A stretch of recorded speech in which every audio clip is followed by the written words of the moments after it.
Sejam bem-vindas, bem-vindos todos e todas ao Estado das Coisas em Debate, um programa para debatermos a agenda de desenvolvimento e democratização que o Brasil precisa. Hoje vamos debater o tema transporte público, os desafios para o próximo governo.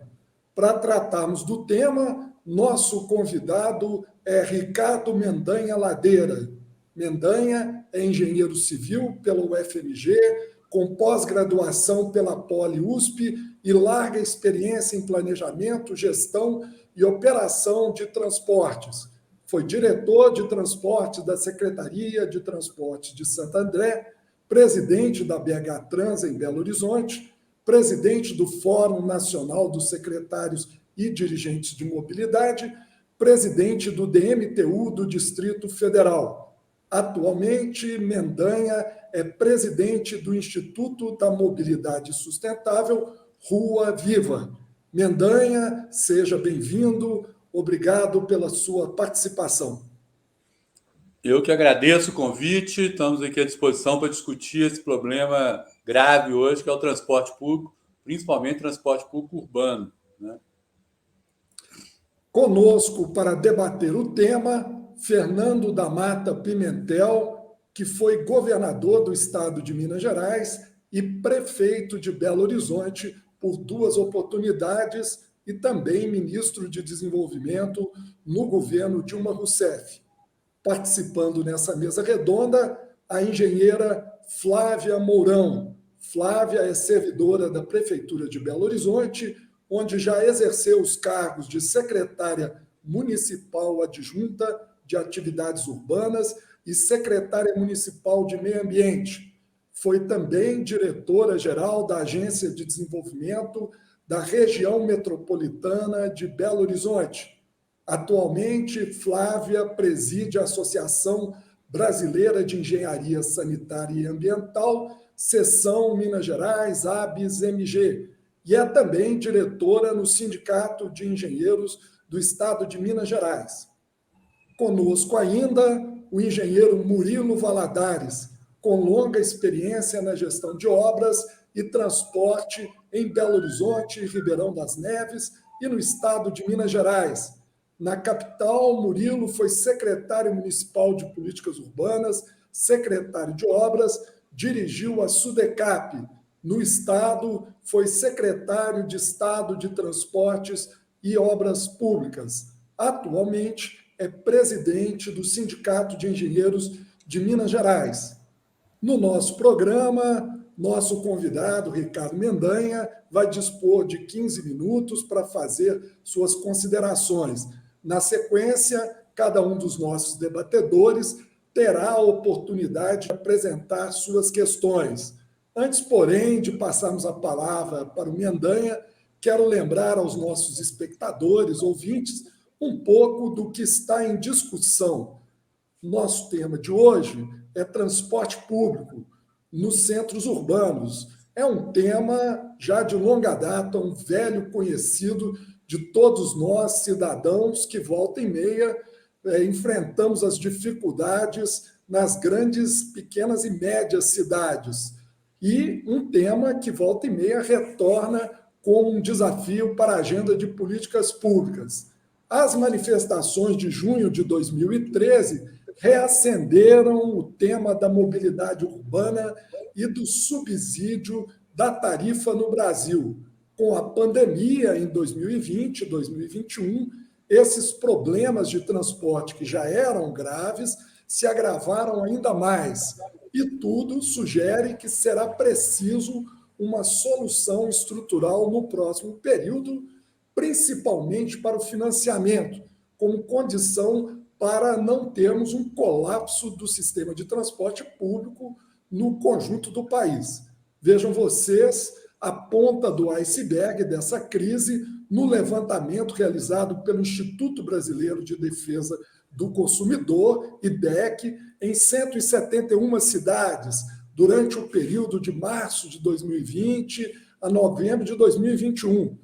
O levantamento identificou que em pelo menos 122 cidades foi necessário, por parte da Prefeitura, um subsídio emergencial, na maioria dos casos, ou um subsídio tarifário, né, ou mesmo o aumento do subsídio onde já ele existia, dentre outras soluções que o estudo levantou.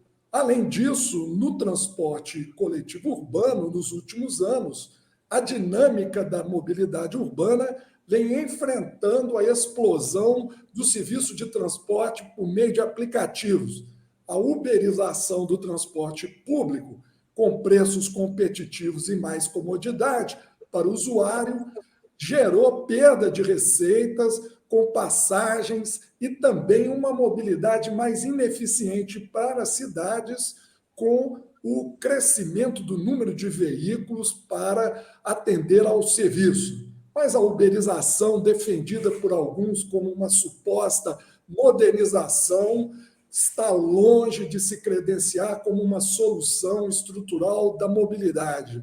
Ao contrário, como vem demonstrando aí, os efeitos dos combustíveis têm afetado duramente o serviço e a remuneração de seus prestadores. Mas, com certeza, nós queremos falar de qualidade do sistema, que, para o usuário, não tenhamos dúvida, está atrelada ao financiamento. Acontece que, no Brasil, o transporte público é bancado, na maioria das cidades, pela tarifa paga pelo usuário. Não é? Essa população, principalmente a população mais pobre, chega a consumir 13% de sua renda com a mobilidade urbana. O modelo de financiamento pela tarifa já tem lá os seus detratores há algum tempo, os próprios prefeitos, os empresários, principalmente ambientalistas e os movimentos sociais, como os movimentos em defesa de passe livre, que pregam a tarifa zero, não é? Buscam uma solução para esse modelo, que, aliás, na maioria dos países desenvolvidos, não é a regra. Na União Europeia, por exemplo, a receita tarifária paga menos da metade do custo. O restante vem de subsídios e impostos diversos. No Brasil, São Paulo, capital do estado de São Paulo, se aproxima desse modelo, onde o usuário paulistano arca com 50% do custo quando paga a passagem, a prefeitura com 38% e o restante vindo de vale transporte e outras receitas. Nós temos soluções estruturais também de mobilidade urbana, não é? Demandadas pelos cidadãos do nosso país, como o metrô. Mas o metrô continua a lutar para entrar na agenda da melhoria da mobilidade urbana. Dos 17 municípios com mais de 1 milhão de habitantes no Brasil, segundo a Confederação Nacional de Transporte, apenas 7 possuem metrô. A implantação e a expansão do sistema de transporte em trilhos enfrenta inúmeras dificuldades, grande complexidade no detalhamento de transportes e, principalmente, a falta de fontes de financiamento definidas. Muita dificuldade para sair do papel. E vejam vocês, com foco, né, na luta para a melhoria da mobilidade e da qualidade do transporte no Brasil, em 2020, o Movimento Nacional pelo Direito de Transporte Público de Qualidade para Todos, o MDT, lançou um manifesto pela criação do SUM, Sistema Único de Mobilidade Urbana, inspirado nos modelos de saúde e de assistência social. O movimento considera corretamente o transporte público como um direito social. Aliás, como consta da nossa Constituição, transporte público é tão essencial como saúde e educação. Sem ele, o trabalhador não consegue ser cidadão, ir para o trabalho, acessar os serviços públicos, se deslocar para o lazer. Por isso, deve ser tratado como de plena responsabilidade do Estado. E o grande desafio é estabelecer as responsabilidades dos diversos entes para a viabilização da mobilidade. Certamente, o desafio para a implementação de um SUM, Sistema Único de Mobilidade Urbana, é grande, principalmente quando consideramos o envolvimento do governo federal. O governo federal mantém um tímido programa de mobilidade urbana no Ministério de Desenvolvimento Regional, não é, com apoio a sistemas de transporte público, apoio voltado para a implantação e qualificação viária. Vejam vocês, um conjunto de desafios. Mendanha, diante de tantos desses desafios, a pergunta que todos nós, né, nos fazemos é: qual a agenda de mudanças da mobilidade urbana nos centros urbanos na próxima década? O que é que o próximo governo deve priorizar para mudar o estado das coisas da mobilidade urbana nas cidades brasileiras? Por favor, Mendanha. Boa noite a todos de novo.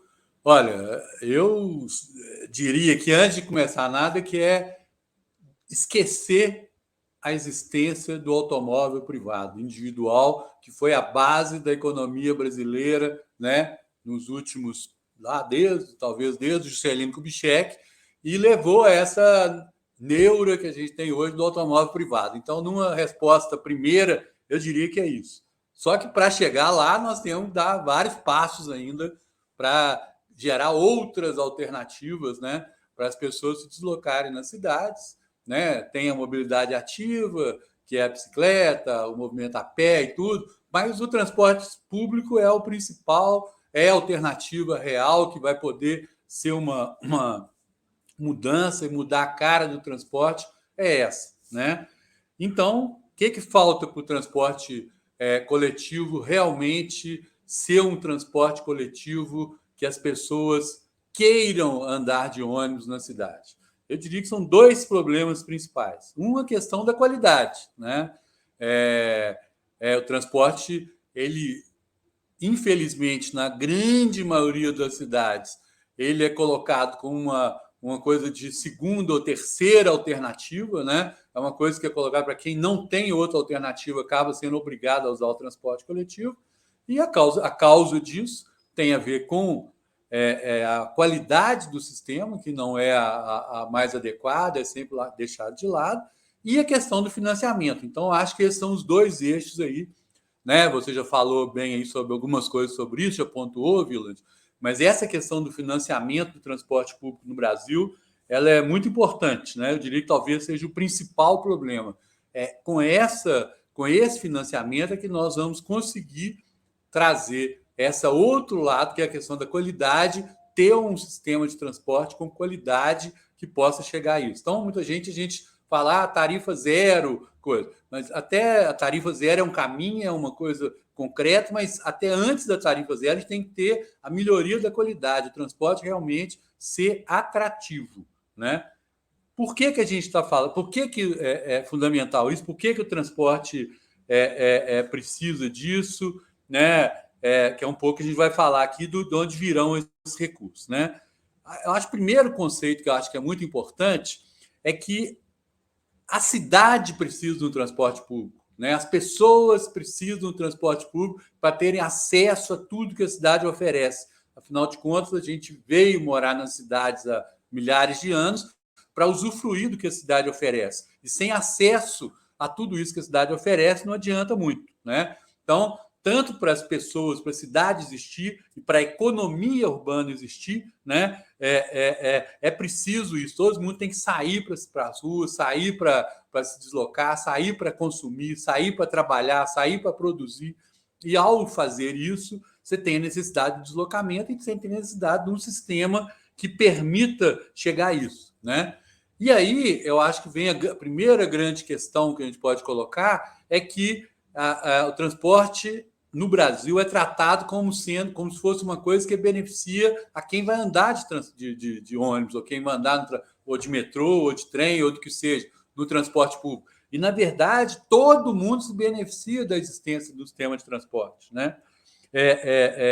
E todo mundo deveria contribuir de alguma forma para nesse bolo aí de financiamento para financiar a existência de um sistema de transporte coletivo público, né, que fosse atrativo para todo mundo, Quem é esse todo mundo? É a sociedade em geral, né, que se beneficia, porque eu sei que tem ali um sistema de transporte, né, vai valorizar meu imóvel, por exemplo. Então, o proprietário do imóvel, quando você tem, ele tem que também ser importante para ele a existência do sistema de transporte, então ele tem que contribuir também.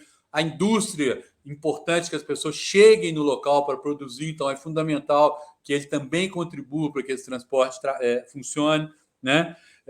O comércio se beneficia da existência do sistema de transporte, então é fundamental para ele que ele tiver isso. O usuário do transporte coletivo, claro, diretamente, e mesmo o usuário do transporte individual, na medida que você tem o transporte coletivo funcionando, a cidade vai ter menos carro rodando, vai fluir mais, ou seja, todo mundo, empregadores, né, trabalhadores, proprietários, todos têm que contribuir de alguma forma, ou deveriam ser, né? E como você já pontuou bem aí, hoje é muito raro. O sistema de transporte hoje é bancado quase que exclusivamente, né, pelo trabalhador, pelo usuário que usa o ônibus lá ao fazer seu deslocamento, com algumas exceções, como, por exemplo, o Vale Transporte, né, que o empregador dá ao seu empregado para fazer esse deslocamento, né, e raramente o poder público municipal tem crescido ultimamente, chegando a algumas, inclusive, cidades oferecendo tarifa zero, como Maricá, no estado do Rio, e diversas cidades pequenas, inclusive no estado de Minas, mas cidades bem pequenas, né? Ou através de redução de subsídios, através de redução de ISS, pagamento de alguma gratuidade, mas ainda é residual. A única exceção é São Paulo, que tem isso aí. E isso não é uma realidade em outros países do mundo, né? Todo o chamado primeiro mundo, né? E boa parte do segundo também tem subsídio. E isso, então, a primeira coisa em termos de subsídio é isso. Todo país capitalista de primeiro mundo tem. Então, isso não é uma coisa socialista, comunista, não. Isso é capitalista. Ter um sistema de transporte pago pelo conjunto da sociedade, né, é algo que é capitalista na sua essência, né? Ele tem que trabalhar isso e todos os lugares têm. E tem vários modelos. Tem o modelo francês, por exemplo, que um terço só que o usuário paga, um terço vem de impostos e um terço vem desse conjunto de contribuintes que pagam uma taxa de transporte voltada para isso. Tem modelos, por exemplo, Noruega e Inglaterra, que são pedágios urbanos, que são medidas compensatórias e recursos esses que vão para subsidiar o sistema de transporte. Nos Estados Unidos tem várias fontes similares, inclusive, por exemplo, similares ao ICMS, né, que são trabalhadas para isso. No Japão tem experiências de operações urbanas muito fortes. Você constrói uma grande linha de trem e todo o entorno dessa rede é obrigado a pagar não só para construir aquele sistema, mas para operar aquele sistema ao longo do tempo, né? Na China, você tem, por exemplo, o direito do uso do automóvel, que são recursos que são carreados para o transporte público. Então, alternativas existem muitas, né? No Brasil, eu diria que tem algumas bem mais concretas aí. Uma é a contribuição do próprio automóvel, através de pedágio, através de alguma coisa em relação ao combustível. Outra é a contribuição de empregadores, que é o próprio Vale Transporte, mas em vez do Vale Transporte ser só para o seu empregado, ele poderia ser um fundo que vai gerenciar isso para o conjunto da sociedade, para o sistema como um todo, né? Fazer. Tem tributação de aplicativos, tributação de estacionamentos, né? Ou, eventualmente, outras taxas aí, né? Essa crise no transporte, ela vem acontecendo há um tempo significativo, né? Para a gente ter uma ideia, em Belo Horizonte, né? Quando eu comecei a trabalhar lá, antes da Metrobel ainda, Planbel, e depois trabalhei na Metrobel, a gente chegou a transportar 3 milhões de usuários pagantes por dia, né? Quando eu saí da BH Trans há 12 anos atrás, nós estávamos já em 1,5 milhão de usuários pagantes. Há 4 anos atrás, eles não tinham batido para 1,2 milhão. E agora nós estamos na fase de 800, 900 mil passageiros pagantes dia. Ou seja, é uma redução, é uma crise que está acontecendo já de muito tempo, né? Tem a ver com a crise econômica, tem a ver com as novas alternativas, né? Como você falou, a uberização é mais que a uberização, é o acesso de todo mundo ao automóvel e à moto. Hoje eu estava passando na Avenida Amazonas, estava lembrando, há 40 anos atrás, quando implantamos aquele sistema de faixa exclusiva na Amazonas, né, com uma faixa na descida, 2 faixas na subida para ônibus e 2 faixas para automóvel, praticamente o número de automóveis era equivalente ao número de ônibus que circulavam na Avenida Amazonas. Hoje você tem talvez 5, 10 vezes mais automóvel do que ônibus circulando lá, né? Isso é uma realidade que aconteceu isso. Mas o que fazer? Como chegar nessas alternativas aí que vão fazer? Hoje você tem, nesse processo de redução da quantidade de passageiros, você tem o home office também, que foi muito importante nisso, o processo de descentralização das cidades. Antes, todo mundo tinha que vir no centro para ir num banco, por exemplo. Hoje você tem agências bancárias distribuídas na cidade, tem comércio, tem novas centralidades, que é uma coisa muito boa. Então, esse total de passageiros, na verdade, não vai voltar mais e não é esse o objetivo. O objetivo é se organizar a cidade, um sistema de transporte para atender às demandas que a população realmente tem, né? Como fazer isso? Eu acho que essa ideia do SUM, né, do Sistema Único de Mobilidade, é muito interessante. Existe, então, essa alternativa real funcionando, por exemplo, na saúde, né, trabalhando essa lógica do Sistema Único de Mobilidade, porque todo mundo acha que a hora que você vai num posto de saúde, que o posto de saúde é de graça. É de graça para mim que está indo lá no posto de saúde, mas alguém está pagando isso, aquele dinheiro que contribui está vindo de algum lugar, né? Eu gosto de dar um outro exemplo muito interessante também, que é o lixo. Lixo já foi um problema gravíssimo quando você tinha muitas coisas. O que acontece hoje? Você paga uma taxa de lixo em Belo Horizonte, né, que vem lá cobrado junto com o IPTU. Então, você não paga por cada saco de lixo, você vai lá e entrega no caminhão, ou para cada um que vem cá varrer sua rua na frente da sua casa. O lixo é pago de uma outra forma, ele é recolhido do mesmo jeito, igual existe no sistema de transporte, só que isso é feito pelo conjunto da sociedade que contribui de alguma forma e esse recurso é usado para fazer isso, né? Para a gente ter uma ideia, né, de valores, a taxa, o valor da taxa de lixo hoje paga em Belo Horizonte, somado todo o valor que é cobrado de todas as pessoas no município, tanto residenciais, comerciais, industriais, tudo, é equivalente a 50% do custo da tarifa. Quer dizer, você poderia ter uma redução de 50% do custo se criasse uma taxa com o mesmo valor da taxa do lixo para todo mundo, chamada taxa de transporte, né? A gente fala isso aqui, acha que é fácil, né, Pimentel? Criar uma taxa. Obviamente que não é uma coisa assim, vai chegar lá, vai criar. A própria sociedade, né, discute essas questões, né? Eu dou um exemplo também, né, Murilo? Enquanto nós estávamos lá, a Flávia participou também, né, de 2 conferências da cidade que foram montadas. Nas 2 conferências, nós tivemos 3, na verdade, mas em 2 conferências, nós na BH Trans levamos uma proposta de criar uma taxa.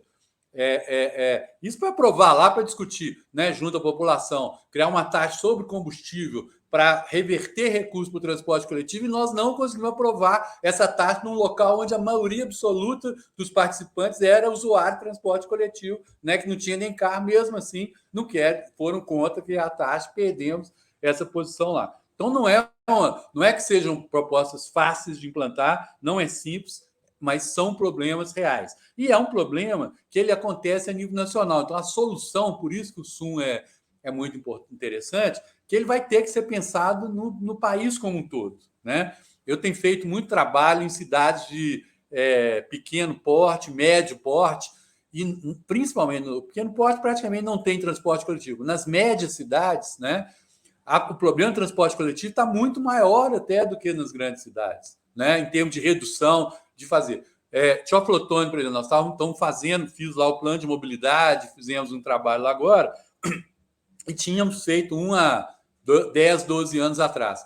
O Vale Transporte, que chegou lá, 50% das pessoas pagavam o transporte coletivo com o Vale Transporte, caiu para 18% só da cidade hoje usa o Vale Transporte, né? O número de passageiros caiu absurdamente, a quantidade de passageiros, até mais que aqui em Belo Horizonte. E, pegando um exemplo, mas não é só lá, em várias outras cidades tem esse problema concreto e real. Em compensação, em Maricá, né, os ônibus hoje estão transbordando de gente com uma proposta com o modelo de tarifa zero. Voltou a encher os ônibus demais, qualquer deslocamento, mesmo deslocamento de 500 metros, 1 quilômetro, o pessoal entra no ônibus para fazer o deslocamento. Então, realmente comprova que a questão tarifária é fundamental nesse processo aí e consegue trabalhar isso de forma muito forte.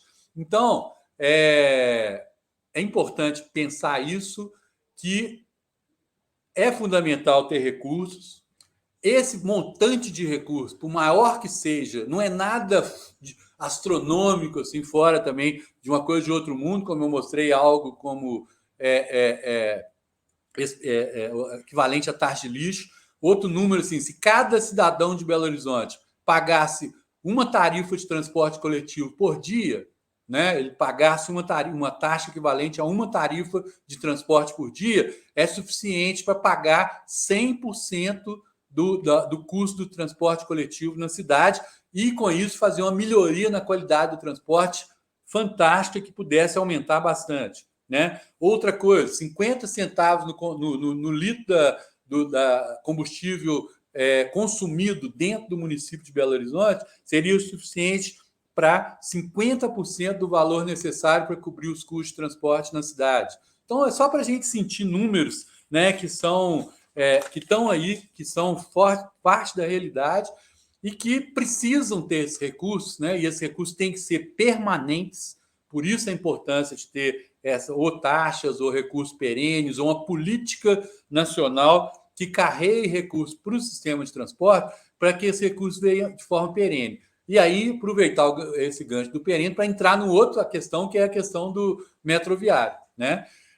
Metro ferroviário e metroviário.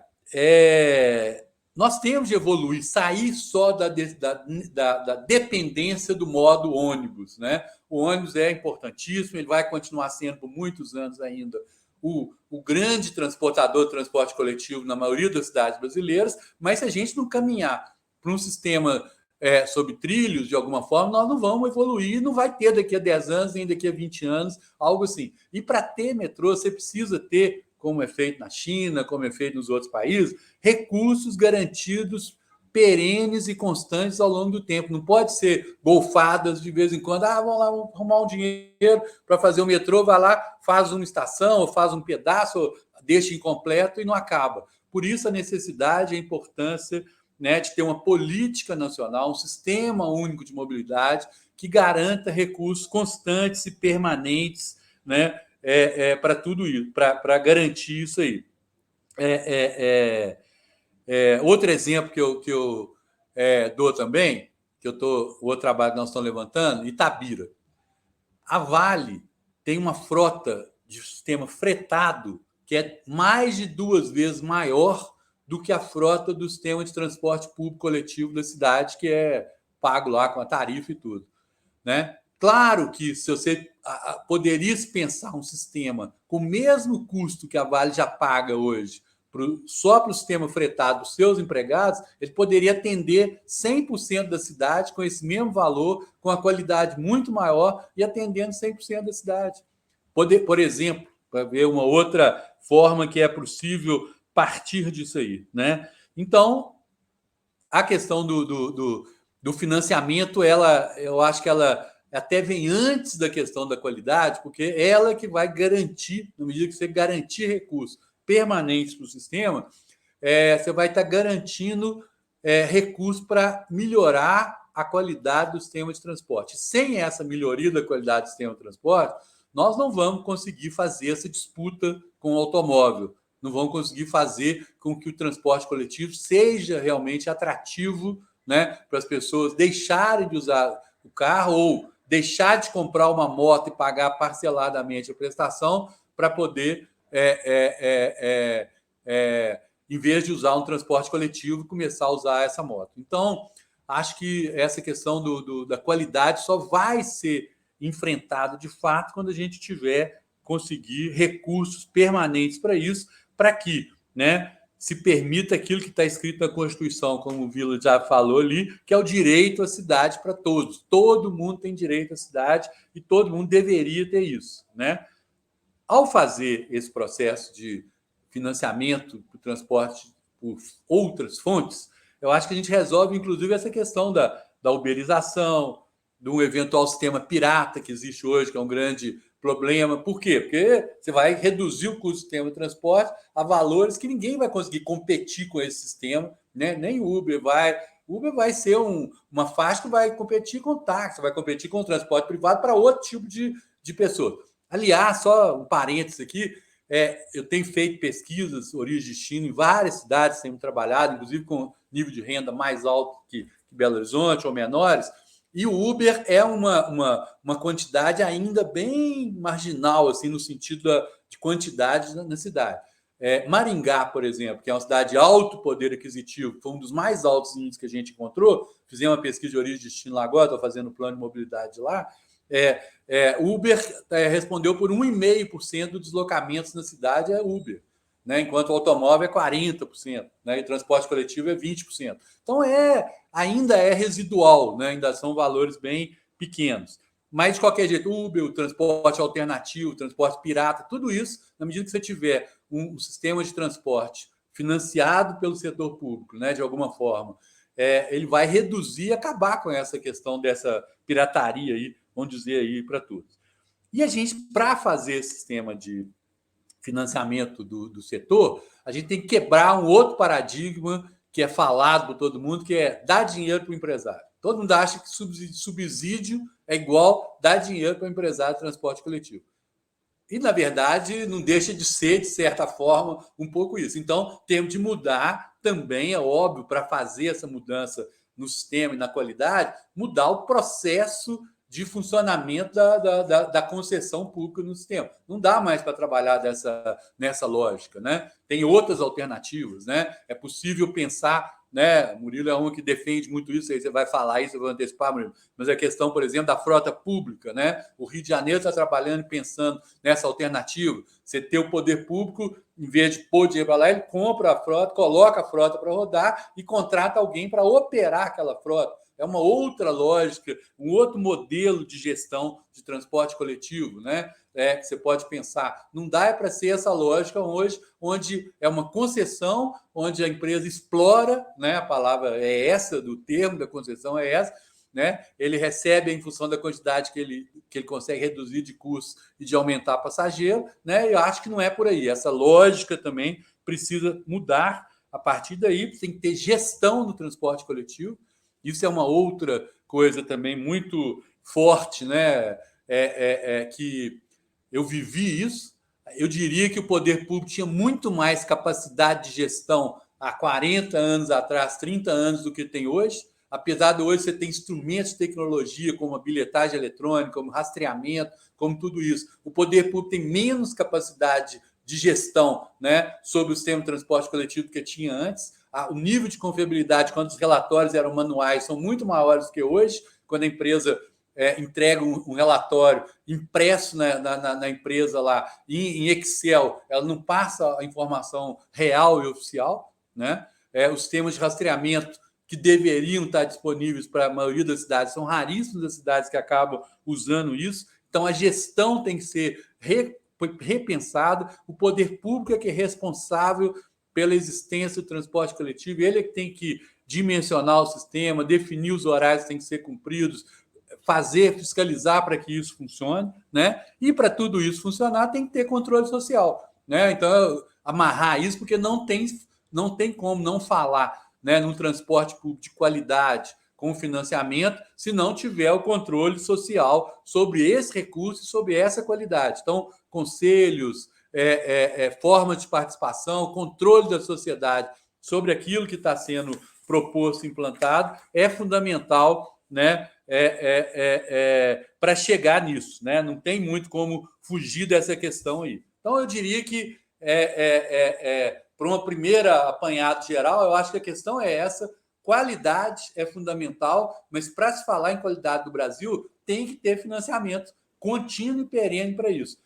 Financiamento não só para reduzir o valor da tarifa e, com isso, atrair, mas para investir no sistema de transporte, investir em sistemas metroviários, investir em vias exclusivas para ônibus, investir num sistema de qualidade para o transporte coletivo para as nossas cidades. Acho que é isso. Muito obrigado, Mendanha. Vamos agora prosseguir com a nossa debatedora Flávia Mourão. Por favor, Flávia. Mendanha, eu acho que toda essa abordagem sua, né, mostra assim, de uma forma assim, muito clara como é que a questão do transporte coletivo, da mobilidade, né, é essencial para as nossas cidades, né, em todos os fatores. Eu acho que é para uma questão de desenvolvimento urbano, qualidade de vida, qualidade de moradia, e aí é importantíssima essa coisa, como atrair toda essa faixa de população que está saindo do sistema de transporte coletivo, tanto assim, pela questão de custo, quanto por essa questão da falta de qualidade, de falta de segurança, né? Assim, o transporte coletivo ele é essencial para a vida da cidade. Tanto é que se fala muito assim, desenvolvimento orientado pelo transporte, né? E a gente vê que como tudo na cidade depende da mobilidade, tudo que eu falo assim, a gente vai pensar nas demais políticas que a cidade é responsável por administrar, a gente tinha que pensar que essas políticas têm que estar integradas ao sistema de mobilidade. Né? A gente vê assim, a política de assistência social, a gente tem que pensar de como vai ser a acessibilidade das pessoas que têm deficiências físicas, acessibilidade dos idosos, acessibilidade das mulheres, né, ao sistema de transporte coletivo, como que a questão do desenvolvimento econômico, do desenvolvimento urbano, como se dá acessibilidade, o tratamento passeios, o tratamento das estações de embarque e desembarque, do transporte coletivo, né? E tudo isso tem que estar integrado. Se isso é tão vital para a cidade, é tão importante, acredito que os outros instrumentos de financiamento dessas políticas, eles deveriam também prever o financiamento, então, do transporte coletivo. Né? Então, assim, alguns impostos aplicados a determinadas atividades deveriam ter alguma contribuição relativa à melhoria do transporte coletivo. Né? A política urbana, até às vezes, é mais fácil da gente enxergar isso. Né? Aqui em Belo Horizonte, nós estamos falando aqui de Belo Horizonte, nós tivemos agora, no atual plano diretor, a implantação da cobrança pela outorga onerosa, a outorga do direito de construir, a gente chama outorga onerosa do direito de construir, que é você pagar mais por aquilo que você vai construir, né? Que vai além de um coeficiente básico. E essa outorga ela é aplicada, né, na melhoria de determinadas questões urbanísticas, mas muito na questão da habitação. Será que esses tipos de instrumentos que financiam essas diversas políticas, então, eles não deviam também financiar o transporte coletivo? Né? Essa é uma questão. A outra questão, aproveitando que eu estou falando, que é a minha área também, diz respeito à integração metropolitana. Né? A gente, nesses grandes aglomerados urbanos, principalmente nas regiões metropolitanas, a gente tem esse ir e vir cotidiano, né, que depende muito do sistema de circulação. E depende, essa integração, ela tem que acontecer de forma física, operacional, tarifária, e é algo que a gente ainda não consegue fazer.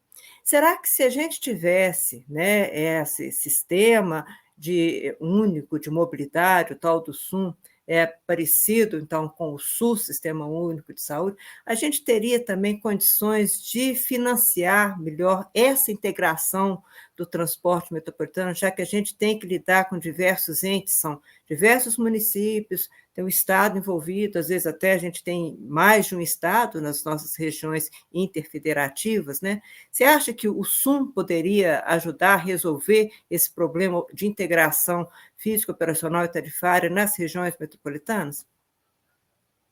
É isso.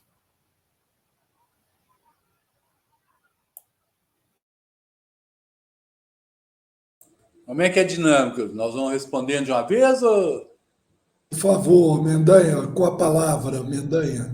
Sem dúvida, essa é então a ideia do SUM é exatamente isso aí. Né? Você tem um sistema único, igual no Estado, onde cada um tem sua parcela de participação, né? E você teria essa integração entre todos os modos, né? Federal, estadual e municipal. Hoje não tem integração aqui, por quê? Porque o mercado definiu que não tem integração. Né? Eu diria que a Prefeitura de Belo Horizonte, o governo do Estado, vive tentando integrar. Né? Agora, o mercado, né, entre aspas, os empresários de Belo Horizonte, os empresários que operam intermunicipal, apesar de muitas vezes ser até os mesmos em vários casos, né, não aceitam, não deixam ter, porque cada um tem a sua parcela de mercado efetivamente definido, como é que vai fazer essa divisão desse mercado para fazer. Então, enquanto estiver tratando exclusivamente como uma coisa de mercado, não vai funcionar. O SUM, a ideia dele é exatamente repensar essa lógica, pensar numa outra forma, onde todo mundo participa e a operação é paga separada à parte, então não é mais, vai pagar para o outro operar aquele serviço. Com isso, o sistema vai ser integrado como um todo, né? A integração, hoje, ela já existe em vários lugares, né? Tem desde o modelo Curitiba, por exemplo, onde que é o próprio município que administra, criou, né, o sistema integrado como um todo. Hoje é o Estado lá, através da Comec, que faz essa gestão do integrado, mas é feita a integração e é integrado conjuntamente, até outros lugares que é o próprio Estado que faz, até outros onde existe um consórcio formado por todos os entes, né, estadual, federal e municipal, que é o caso de Recife, por exemplo, que gerenciam o sistema todo e, com isso, conseguem fazer um sistema integrado melhor. Mas eu acho que a principal questão é a questão do financiamento, vai resolver esse problema, porque sai fora da discussão de mercado. Isso não é mais o problema é remunerar justamente, tem que ser remunerado de acordo com o que custa e o que deve ser pago às empresas operadoras, mas remuneradas, não explorar, vamos dizer assim, o sistema e ser donas de um mercado. Bom, agora com a palavra o engenheiro Murilo Valadares.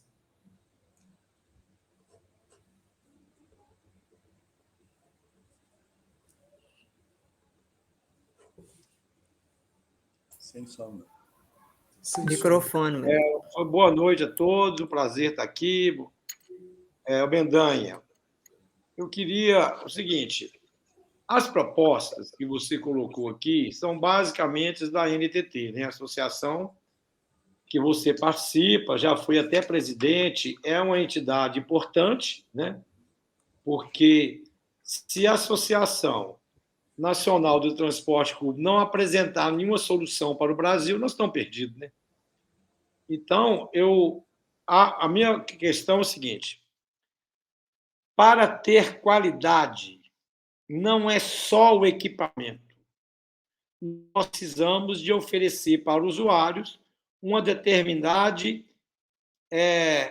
dentro do ônibus. Não adianta você colocar um ônibus maravilhoso com 80, 100 passageiros. Então, a qualidade é o equipamento e a quantidade de usuário transportado nesse equipamento. A questão do financiamento, eu também defendo que o financiamento tenha que ser por equipamentos, pelos ônibus. Se você quer ônibus de qualidade, compra. Se você quer ônibus com energia limpa, compra. O poder público compra. O subsídio que eu defendo é esse. Agora, o que eu queria perguntar para você é o seguinte: não adianta a gente falar que o carro atrapalha, que todo mundo atrapalha. Nós temos uma pesquisa de desejo da população. Se a gente não trabalhar com o que a população quer, é muito difícil de você fazer uma proposta razoável. Então, acho que é necessário ter uma pesquisa de qualidade, qualitativa, sobre o que é desejo da população de transporte. Eu acho que isso é fundamental. A outra questão é a questão do subsídio. Já falei, e o subsídio já falei que eu acho que deve ser dessa forma. E a outra questão que eu vou falar, que eu acho que é importante, eu me perdi aqui, é a força que nós temos. Ricardo Mendanha, qual é a força que esse setor técnico de mobilidade no Brasil tem para implantar o Sistema Único de Mobilidade, o SUM?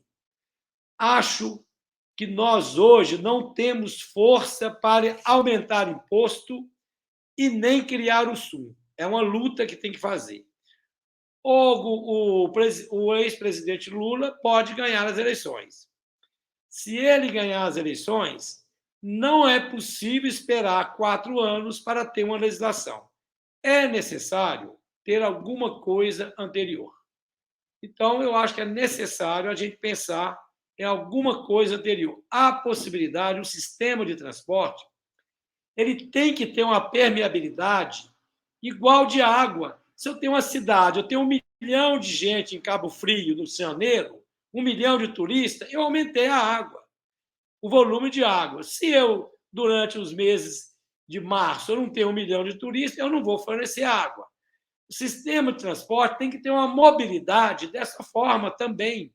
Se tem 1,5 milhão de passageiros, vai ser um desenho do tipo A. Se for 500 mil passageiros em Belo Horizonte, é um desenho tipo B.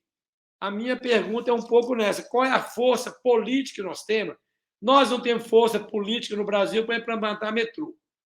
Nós não temos força política para várias coisas.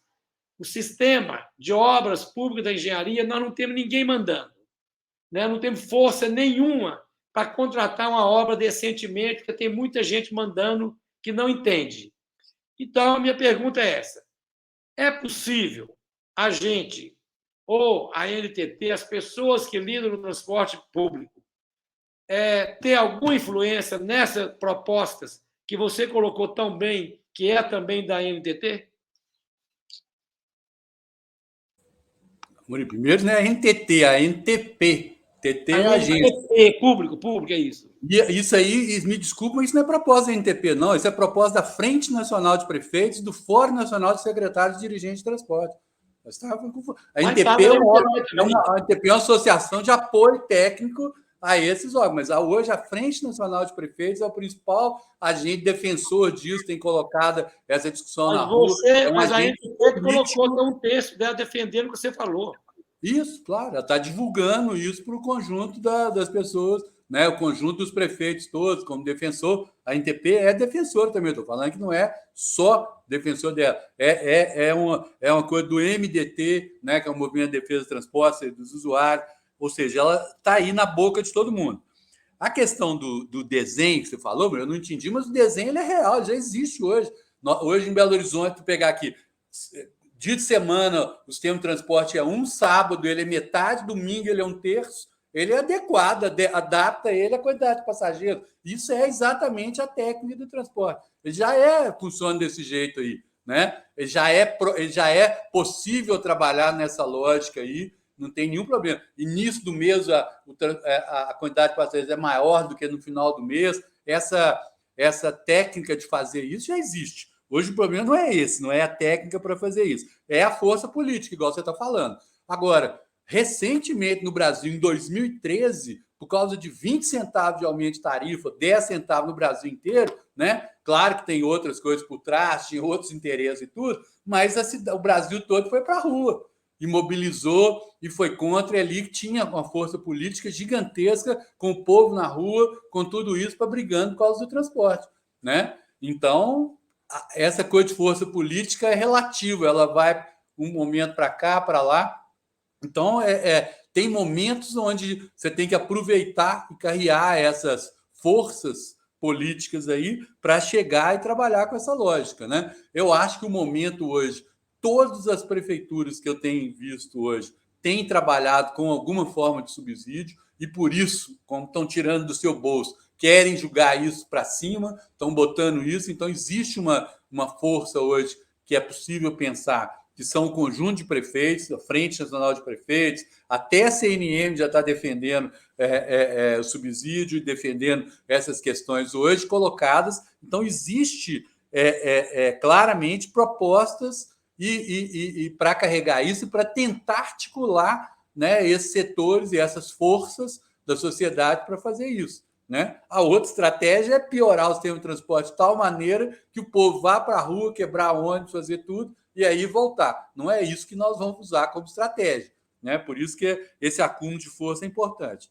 Essa questão da pesquisa de qualidade, eu também acho que é fundamental, existe. né? Em Belo Horizonte, nós fizemos pesquisa a vida inteira, sempre fizemos pesquisa de qualidade no governo Pimentel, quando você era secretário também, sempre foi feito, né, quando eu estava na BH Trans, constante, para saber exatamente quais eram os problemas, o que o povo queria, aonde que queria. E, obviamente, você não vai fazer pesquisa, não é para dar aquilo que quer necessariamente, mas para caminhar o sistema naquela direção, né? E existem vários modelos. Eu tenho trabalhado com isso hoje, com esse plano de mobilidade. Uma das primeiras questões que é feita na cidade, antes de qualquer coisa, é fazer esses levantamentos e pesquisas de opinião, qualitativos e quantitativos, para entender quais são os problemas da cidade e qual é o desejo.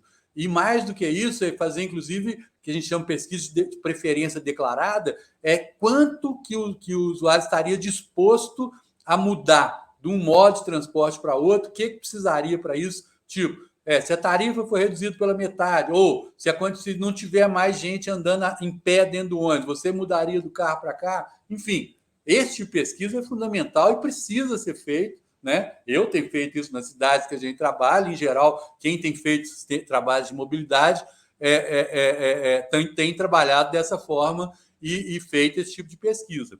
Agora, então é importante, isso que você levantou é uma coisa muito importante, força política. Eu acho que essa é a discussão aqui que nós estamos fazendo. Como garantir, né, que tenha força política para implementar essas questões. Eu acho que a gente vai ter essa oportunidade, né, ao eleger, né, nosso novo presidente, né, no final do ano, e que vai estar, da mesma forma que ele criou a Secretaria da Mobilidade, né, criou o Ministério das Cidades, tratou a questão da política urbana, do direito à cidade, como uma coisa completamente diferente do que era feito até então no país, né? Ao criar e direcionar uma nova lógica de entender a cidade, né? Com o Ministério das Cidades, com pensar as políticas públicas de habitação, saneamento, transporte, né? Ocupação urbana, como uma coisa integrada, né? Como a Flávia lembrou ali, como uma coisa que é feita de forma conjunta, integrada, né? Foi um passo fundamental, e o prazo agora a dar é como garantir que esses recursos possam ser aplicados no conjunto dessas questões aí. Bom, prosseguindo com o nosso debate, agora com a palavra, Fernando da Mata Pimentel.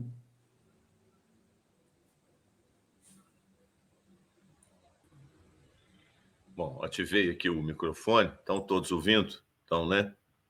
Beleza. Então, saudar o Mendanha, uma alegria falar com ele, um dos maiores especialistas brasileiros nesse assunto que nós estamos tratando, e os meus companheiros aqui do debate, o Murilo e Flávia, também ambos com larga experiência nesse setor. O Village também é experimentado nesse setor. Enfim, aqui tem um time importante para tratar do assunto. Eu acho que ficou claro na fala do Mendanha e nas intervenções de todos, nós todos concordamos com o seguinte ponto. O sistema de transporte público, transporte urbano no Brasil, tem que ser revisto, né? Ele chegou ao seu limite e daqui para frente ele tem que mudar. Está entrando em colapso em várias cidades grandes, Rio de Janeiro talvez seja o maior exemplo, e não demora, vai entrar em todas. Bom, eu acho que nós temos 3 desafios, Mendanha, 3 desafios muito claramente colocados. Tem um desafio que é cultural. Você começou a sua fala falando dele. Como é que nós vamos enfrentar esse uso do automóvel e da moto também, agora da motocicleta, como um meio individual de transporte prioritário? Porque é isso que é hoje, né? O sujeito tem um pouquinho de recurso, ele pensa logo em comprar uma moto, se tiver mais um pouquinho, ele quer comprar um carro e vai utilizar aquilo como meio de transporte dele. Isso é muito cultural, isso tem a ver com 2 séculos de cultura urbana, enfim, a indústria cinematográfica. Bom, é o que você sabe. Esse desafio é dificílimo de nós enfrentarmos no curto prazo, superá-lo, né?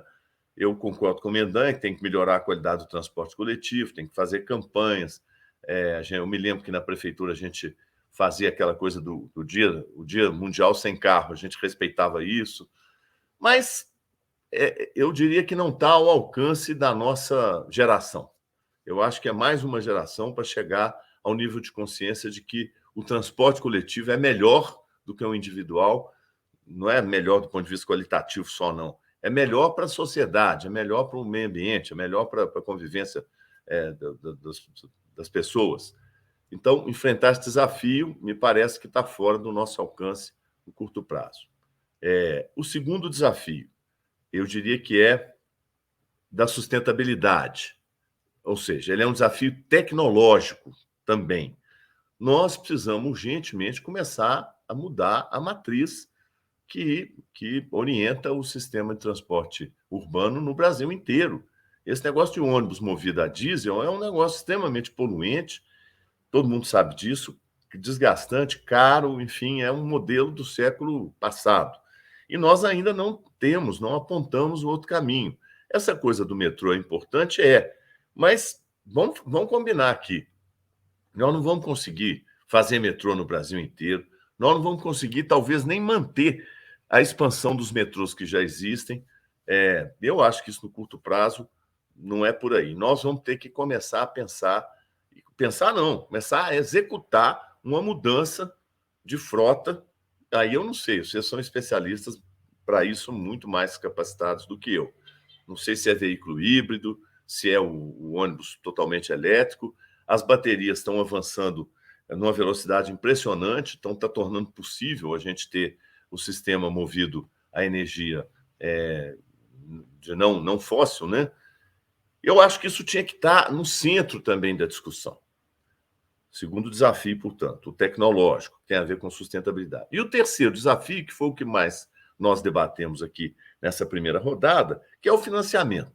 Aí é unânime, eu acho. Nós todos concordamos que só com a tarifa não vai, tem que superar isso, os municípios não dão conta, vai ter que ser criado um mecanismo, um fundo abastecido por recursos municipais, estaduais, federais, para remunerar o custo do transporte urbano no Brasil inteiro. Essa é uma discussão inadiável e essa de curto prazo. E eu acho, Murilo, embora essa questão da força política que você levanta seja muito relevante, mas eu acho que nós vamos conseguir superá-la. No novo governo, se o presidente Lula vai ser eleito, eu tenho certeza disso, os prefeitos todos concordam com isso, os governadores com certeza, nós vamos ter que criar, e possivelmente esse modelo que o Mendanha mencionou, que eu confesso para vocês que não conhecia, estou achando interessantíssimo, o sistema municipal único, né? Perdão. Municipal não, sistema único de mobilidade. Pode ser um caminho, mas eu queria que o Mendanha falasse um pouco sobre o desafio tecnológico. Está na hora ou não está, Mendanha, da gente começar a mexer na frota? É isso aí. Eu não entrei muito nessa parte, porque ela é uma parte que está caminhando. Essa aí ela não tem volta, não. Ela já está indo, é uma tendência que está acontecendo. Ela pode ser mais rápida ou mais demorada, mas está acontecendo, né? Pegar alguns exemplos concretos. Maricá, ela já está em parceria com... Eu estou falando de Maricá porque eu estou fazendo plano de mobilidade lá também, então tenho acompanhado. Com a Universidade Federal do Rio de Janeiro, desenvolvendo um veículo que já está lá em teste, lá na empresa pública, todo montado lá e criado no Brasil, elétrico, com toda a loja fazendo. Nós temos a loja... E aí eu acho que não vai ser um modelo, né? Vão ser vários. Ou o híbrido, aquele que é o motor a diesel, que alimenta um sistema de energia elétrica, um gerador de energia que vai gerando o ônibus. Então, ele é totalmente regular, então o nível de emissão dele é muito menor. Aí você tem os tradicionais de bateria, que tinham um problema muito grande, que era o peso da bateria, o peso e a duração, né? Mas o tamanho da bateria, o peso delas eram muito grandes para o tamanho do veículo, que isso já está evoluindo e resolvendo. Então, essa lógica de sair fora do combustível fóssil para a mudança de matriz energética no transporte coletivo é real e já está acontecendo. Eu diria que nos próximos 10 anos talvez nem exista ônibus a diesel mais no país. É uma tendência, quer dizer, vai existir porque as grandes cidades vão vender para o interior, que ainda vai aproveitar esse daí, que depois vai, mas o ônibus que vai entrar aí num prazo mais curto é por aí e está tendendo. Então, do mesmo jeito que você falou que o cultural é uma coisa muito difícil que nós não vamos ver, Esse da sustentabilidade é o contrário, ele já está caminhando, é uma realidade, eu acho que não tem muita volta, né? É falado para todo mundo. São José dos Campos está com um programa enorme de implantação, Sorocaba também, tem várias cidades que já estão falando em implantar em 5 anos, acabar com o transporte a diesel e transformar todos eles em coisa. E isso vem de encontro a essa coisa da frota pública, né? Que é outra discussão muito forte isso. E aí a oportunidade dessa frota pública, né, trabalhar isso, vai ser essa questão da mudança da matriz energética e da questão da sustentabilidade. Não tem sentido o poder público, se for investir realmente nessa lógica de fazer o subsídio via frota, está trabalhando com veículos com essa lógica do diesel, né? Tem que trabalhar com essa outra lógica, trabalhar de uma matriz diferenciada. Ainda temos o problema do custo. O custo ainda é muito maior, né? Principalmente pela quantidade que é vendido, né? O volume ainda é muito baixo, mas como essa tendência é real e fácil, a tendência é desse veículo começar a reduzir o custo dele para se igualar a um veículo do diesel. Não é nenhum componente que seja assim tão mais caro, é muito mais a sequência de produção lá, né? A cadeia de produção, que ele não está na cadeia com um volume muito grande de vendas. Então, essa é uma tendência real, né? E aí vai sobrar, né, o financiamento, né? E na questão cultural, talvez seja politicamente incorreto isso que eu vou falar aqui agora, né? Não é isso, mas nós não estamos falando de alguém e não vão imaginar que alguém vai deixar de tirar a sua caminhonete de luxo, o seu carro grande para andar de ônibus. Não é isso, né? Não é esse que nós estamos falando. Nós estamos falando, né, de uma grande parte da sociedade que, pela qualidade do sistema de transporte, pelo preço da tarifa, teve de comprar seu carro, sua moto, né? Uma pessoa que tem uma renda muito menor, uma dificuldade muito maior de comprar, e hoje está andando no transporte privado nessas vias. Então, é esse tipo de público que eu acho que seria possível de estar atingindo com o transporte público de qualidade para estar voltando. E aí, o outro número que eu gosto de falar muito também, Paris, que tem o melhor sistema de transporte do mundo, público do mundo. Você anda 300 metros, você chega numa estação de metrô, né?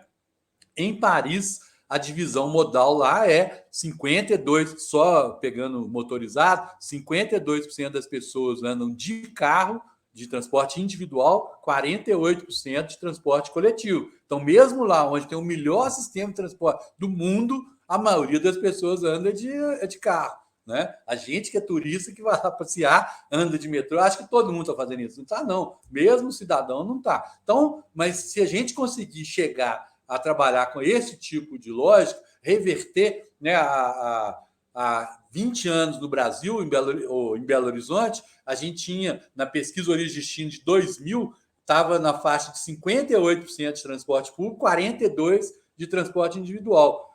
A expectativa hoje é que inverteu isso, nós passamos a ter o contrário, né? Então, o que nós temos que fazer é voltar aquilo ali que estava ali, vai ter lá 40% das pessoas que vão continuar a andar de carro, mas a gente pode voltar e recuperar uma boa parte do transporte coletivo se tiver essa política realmente de financiamento do transporte público e melhoria da qualidade do sistema.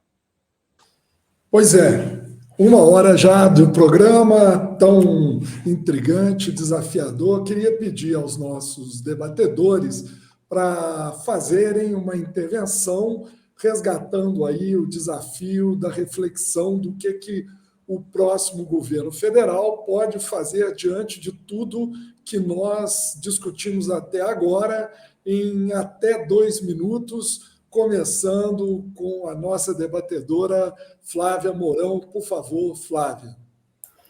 Pois é, eu acho que até na fala do nosso querido governador Fernando Pimentel, né, que eu acho que abordou muito bem a questão cultural da população e a questão ambiental, né, na importância do transporte coletivo, isso, nós temos que trabalhar nessas duas frentes. Apesar do Mendanha falar que a gente nunca vai conseguir trazer esse público que usa veículos individuais para o transporte coletivo, eu acredito que tem uma boa parte que a gente pode resgatar.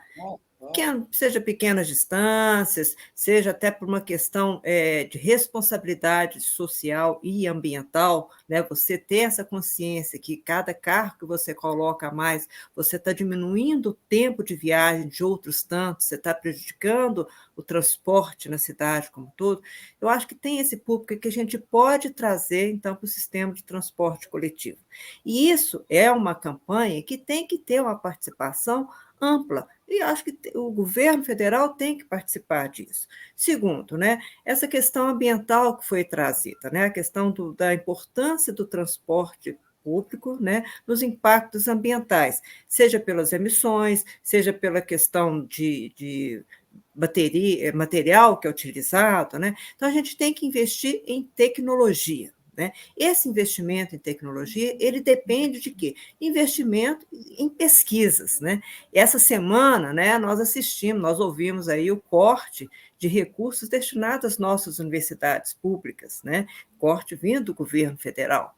Então, mais uma vez, a gente tem que insistir que a participação do governo federal, ela é em todas essas instâncias, mas para a gente poder tanto trabalhar, então, a mudança de mentalidade, quanto a gente trabalhar essa melhoria das tecnologias para a gente ter um transporte público que seja mais amigável com as questões ambientais, a gente depende desses outros tipos de incentivos, né, e de investimentos que tem que vir do governo federal. Né? Eu acho que tem que ter essa integração e a gente tem que trabalhar junto. Mas se a gente não tiver um governo federal que considere minimamente, né, assim, as necessidades da população que está administrando, né, considere assim, que as cidades são a base da economia e a base da vida de todo o país, né, porque aqui acontece de tudo, a gente não consegue mudar essa realidade. Né? Então, nós precisamos de governos mais responsáveis, mais conscientes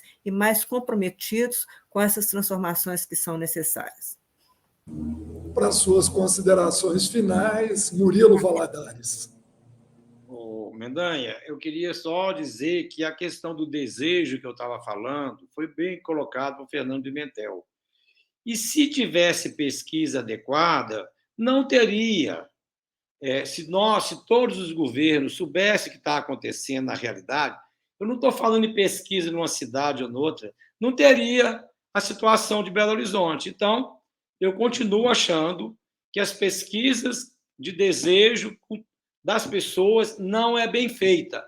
Eu sei que o ABH Trans fazia, mas o que eu estou falando é fato. O sistema de transporte está entrando em colapso. Então, eu acho que essa pesquisa precisa ser melhor.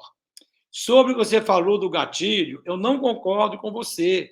Eu estava falando quando pontual. Sábado e domingo está prevista a tarifa, mas uma crise de Covid não está. Não tem gatilho, você não tem alternativa, você não tem um contrato que você faça a gestão dele, que possa estar respondendo às questões pontuais ou conjunturais de mobilidade de uma cidade. Eu acho que isso os contratos não respondem. E, para finalizar, eu gostaria de dizer que duas coisas são fundamentais na minha avaliação, Mendanha: o planejamento adequado e a gestão. E a gestão tem que ter poder público, empresário e popular. Se você não fizer isso, eu acho que o Compur é um dos poucos conselhos do Brasil que tem os três entes. Tem privado, tem técnico e tem popular. Eu acho que a gestão tem que ser feita por empresário, por técnico, por popular e, obviamente, o governo. E o planejamento é fundamental para desenhar um outro sistema, outro tipo de gatilho, outro tipo. A passagem aumentou, então o subsídio aumenta. E também, para finalizar mesmo agora, o subsídio tem que ter um teto, né? Você cria um fundo, esse fundo no Brasil não vai ser possível de tudo. Algum valor, alguma referência de subsídio deve ter. É 20%, é 30%, é 40%, é 50%. Isso é necessário definir, senão você não tem um planejamento adequado. É um prazer estar aqui, Mendanha. A gente sempre debate, é muito bom. Você é a pessoa que uma das pessoas que mais entende de transporte no Brasil. E a minha pergunta para você final é o seguinte: por que Belo Horizonte não usa seus técnicos? Por que Belo Horizonte usa os médicos quando tem crise? E por que quando tem crise no transporte, os técnicos de Belo Horizonte vão para as outras cidades? Você tem alguma ideia disso? E agora, para a gente, antes de passar a palavra para o Mendanha, as palavras, considerações finais de Fernando Pimentel. Estava sem som aqui. Bem, eu queria primeiro dizer para quem está nos acompanhando, vocês estão assistindo aqui a um debate de alto nível, gente. A experiência que está reunida aqui nesses três, eu não vou me incluir por modéstia, mas nesses quatro que estão aqui na tela, ali, tirando a minha pessoa fora, é muito pouco provável que se encontre no outro fórum. É gente muito qualificada. Quando o Murilo levanta a questão que ele levanta, por exemplo, do contrato, ele está falando do ponto de vista de um gestor, assim como o Mendanha, que, de fato, pegou na massa, foi lá e orientou, nós fizemos licitação, construímos modelos, construímos contratos, e eu acho, e quero dizer isso aqui, até em homenagem aos colegas, companheiros nossos estão aqui debatendo comigo, que Belo Horizonte chegou a construir o melhor sistema de transporte urbano do Brasil. Eu não falo isso sem nenhum erro. Aí, misturando tudo, os ônibus suplementares, os complementares lá, os amarelinhos, os táxis que Belo Horizonte tem, acho que ainda tem um dos melhores serviços de táxi, possivelmente da América do Sul. Bem, apesar de tudo isso, hoje nós estamos com um sistema em grande dificuldade. Não é um defeito da modelagem que nós fizemos, é porque realmente o país piorou muito, as pessoas empobreceram, diminuiu o número de passageiros, as frotas envelheceram e não foi possível renovar, porque ninguém tem dinheiro para pagar um aumento de tarifa que comportasse a renovação contínua da frota. Tudo isso somado é que dá um colapso, e em Belo Horizonte ainda é pequeno, considerando outras cidades, e eu volto sempre a falar do Rio, porque lá, para mim, é o exemplo extremo da deterioração do transporte urbano. Bem, dito isso, eu só quero encerrar dizendo o seguinte: o problema está posto, gente, não tem como escapar. Nós vamos, nessa virada de ano, elegendo o presidente Lula. Uma das primeiras tarefas que nós vamos ter que enfrentar, junto com o presidente Lula, ajudando o presidente Lula, é construir um outro modelo, começar a implementar de transporte urbano no Brasil inteiro. E aí o financiamento vai ter que ser mesmo através de um fundo, um subsídio. Todas essas questões que foram levantadas, nós vamos ter que enfrentar. Você vai ter um teto, qual é a origem desse recurso, mas não tem como escapar disso. E eu insisto em dizer, referendado pela Flávia Mourão, que me ajudou aqui na argumentação e com a concordância de todos, que ao criar esse novo mecanismo, nós já temos que acoplá-lo à renovação, não é nem renovação, a modernização da frota de transporte, seja lá para que lado que for, e nós vamos definir qual vai ser o lado, possivelmente esse mesmo veículo híbrido ou elétrico, mas já tem que ser acoplado nisso para que não seja simplesmente repetir mais do mesmo, né? Então, acho que nós estamos no bom caminho. Gostei muito de participar do debate, acho que saí com mais informações, mais enriquecido do que quando eu entrei. Desculpe a extensão, e passei dos 2 minutos, Wieland. Que isso, Fernando. Agradecendo a todas e todos, passo a palavra aí ao Mendanha, a quem eu já agradeço a disponibilidade, a contribuição para um tema tão desafiador, não é? E peço a ele, além das considerações sobre as colocações, já encaminharmos aí para a finalização. Muito obrigado, Mendanha, pela sua contribuição. Olha, primeiro, Murilo, eu não tenho contrato, tem que mudar o contrato só, não, tem que mudar a forma de exploração do sistema hoje. E agora, mais do que isso, tem que mudar o modelo de gestão, porque o problema, esse problema que você apontou, por exemplo, em Curitiba e São Paulo não aconteceu. E são cidades lá de direita que gerencia lá, né? Mas por quê? Porque tinha uma gestão forte que, à medida que deu Covid, apareceu, na mesma hora reduziu o tamanho do contrato, ajustou o contrato. Então, o problema não é o contrato em si, o problema é a gestão, é a falta de gestão pública sobre o transporte coletivo. Nós, e eu vou assumir nós, porque, né, todo mundo transferimos para a iniciativa privada a gestão do transporte, né, em geral, no país quase todo. Hoje é gerenciado pela iniciativa privada porque opera o transporte coletivo. Os poderes públicos só mexem, na maioria das cidades, com trânsito, muito raramente com o transporte coletivo. Então, tem que mudar a forma do contrato e tem que mudar a forma como a gestão pública, principalmente municipal, né, porque a maioria dos sistemas estão, gere os seus sistemas. Eu acho que isso não tem dúvida nenhuma, né? E a questão da vontade, ela é muito importante, tem que saber, tem que tudo isso, mas não é só a vontade que vai resolver, né? Não é à toa que a vontade do povo brasileiro elegeu esse energúmeno que está aí com mais da metade da população. Foi a vontade do povo, né, que aconteceu há 4 anos atrás. Então, não é só isso, não. Né? Só a vontade não resolve atender o que ele quer também, não, porque tem que ver. Resolve eleger um presidente, né? O pior é que eleger um presidente, né? Pior que pois é isso que eu estou falando, elegeu lá. Então, a vontade, às vezes, caminha para um lado que não é por aí mesmo, que não vê. Então, acho que é isso, a questão a grande questão que eu acho que dá para sair disso aqui você lembrou muito bem, Monique, é importante isso, é o planejamento. Então, tem que ter planejamento para caminhar as coisas. Então, planejamento significa isso que o Fernando falou, que a Flávia falou. Então, vai colocar dinheiro? Então, vamos colocar dinheiro, mas caminhando já para a questão da energia, da matriz, vai ter que fazer lá. Não é sair sem planejamento, sair correndo atrás. Planejar, né, para chegar aonde se quer chegar, sem planejamento não vai chegar. Né? Minha origem em Belo Horizonte é o Plambel, né? Comecei a trabalhar lá, aprendi a trabalhar com essa loja. Tem que ter planejamento para ter o caminho. Então, a questão do financiamento é fundamental, mas não é sair pondo dinheiro, né, para dar dinheiro para empresário, igual muitas vezes fala, que às vezes acontece. Tem que colocar o recurso com financiamento para mudar o sistema de transporte para que efetivamente atenda o que que o país precisa, o que as cidades precisam, que nós, moradores das cidades, precisamos, que é um transporte de qualidade, com eficiência energética, com sustentabilidade, né? E com um custo razoável que todo mundo possa pagar por esse custo. Obrigado, Wieland. Foi muito boa aqui a participação. Prazer ter encontrado o Fernando. Há muito tempo que eu não conversava com ele. Muito obrigado, Ricardo Mendanha, presidente do Instituto Rua Viva, que nos ajudou a entender o estado das coisas do transporte público no Brasil e as reformas que o país precisa. E agradecer também a presença de Fernando Pimentel, Murilo Valadares e Flávia Mourão, nossos debatedores de hoje. E agradeço o privilégio da sua audiência que nos acompanhou até aqui. Acompanhe a nossa iniciativa em estadodascoisas.com.br. Obrigado e até o próximo O Estado das Coisas em Debate.